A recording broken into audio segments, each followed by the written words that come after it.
5 years since you've taken over as president of NASSCOM in 2018.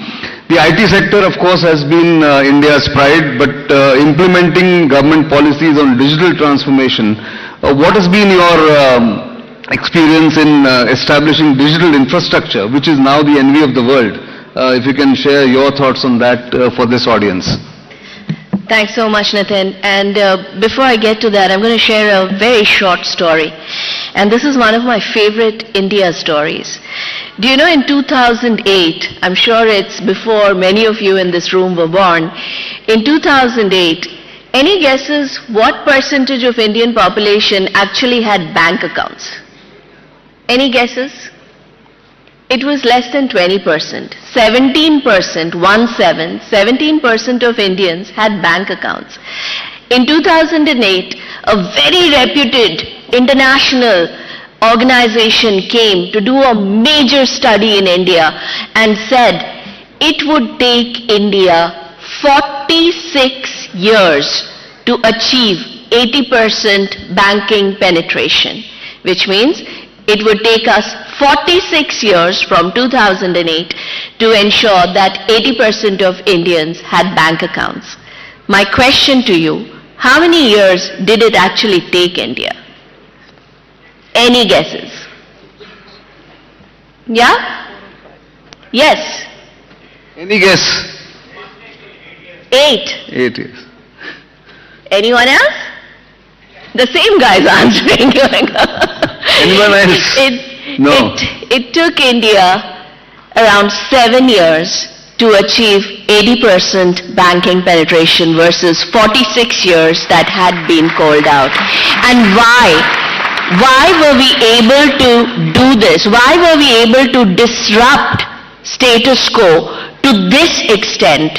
We were able to disrupt it because of 3 things. One, our technology. We came up with digital identity for every single Indian Aadhaar. On top of that, we built the tech stack, the India stack in India with payments as a core component. And on top of that, we came up with one of the most, I would say, genius programs, financial inclusion programs that I'm sure you all have all heard about, called Jan Dhan Yojana. JAM, right? The JAM Trinity program, which enabled us to take the facilities down to the grassroots level and ensure that every Indian had access to banking. And that's how disruption happened. But this disruption did not happen because of just technology. Technology is available to everyone. It's available to every country. In fact, a lot of Western countries have better technology access sometimes. What made the difference in India is the talent, the people. That's our competitive advantage. That is what allows India to challenge status quo, to think differently, and completely disrupt existing business models. It took the all of you heard about the success of the Indian tech industry. $245 billion revenue is what the Indian tech industry generates. It took us 30 years to get to the first 100 billion. It took us the last 10 years to get to the next 100 billion. And we are very confident that it's going to take us less to get to the third 100 billion. I mean, the pace of growth in our technology center, the pace of innovation is just unprecedented, unheard of, and again being driven by talent. It is the talent which has made India the third largest startup hub. It is the talent which has made India the most preferred country for innovation, where companies from Mercedes-Benz to Boeing to, think of the most innovative company you can think of, Apple, Google, Microsoft, They all are doing their innovation in India because of the talent. In fact, I believe that the I in innovation today stands for India, stands for Indians, because we are driving the innovation in almost all products and services that are being used globally. And it is also that talent which has enabled India or given us the courage to completely think differently, whether it was vaccine or whether it was the digital public infrastructure that Nitin referred to. Now, what is the digital public infrastructure?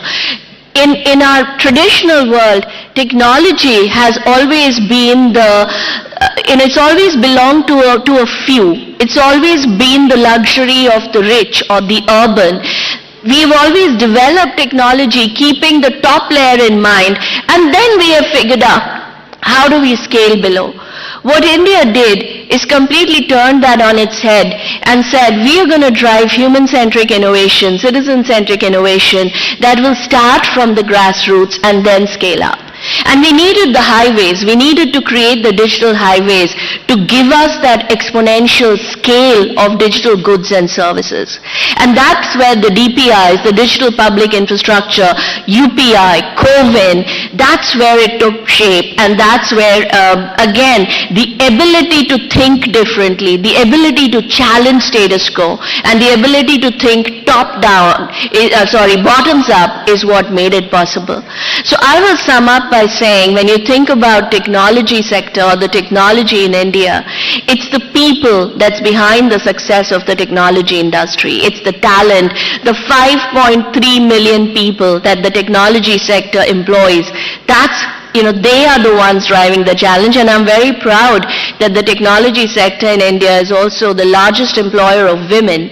36% of that 5.3 million people working in the tech sector are today women. And they are driving that change. They are driving the innovation. And what's unique about Indian innovation is it's human-centric. We start by thinking about citizens, not at the top. We start by thinking about the citizens at the bottom of the pyramid. And we figure out how to build innovation that will change their lives. And then scale it upwards, which is exactly the opposite model of what many of the Western world follows. And I think that is what makes us successful. Thank you.